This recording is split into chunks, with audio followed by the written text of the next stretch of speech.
त संगवारी होवा पानी भी गिरे रही सवय त बनात बनात एकदम गर्मी भी लगत हवय। पानी गिरे हे जुड़ हवय मगर भपकत हवय अउ त बनात बनात हालत बेन हो गई हवय। अउ ये देखे बर बनाए रहे मगर ये खाए नहीं के बना के बैठ गए बता। अब चौसेला रोटी है मैं खाओ नहीं तेला बनावर। त काय खात हस? काय खाता?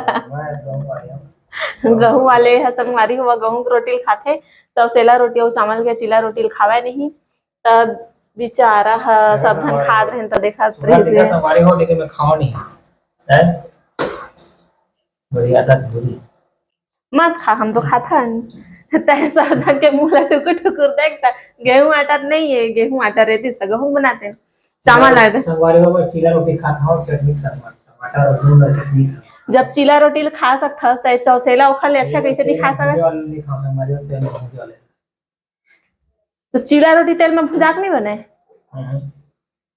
तुलसरम तो चिला रोटी ला तवा पर सेक के खाता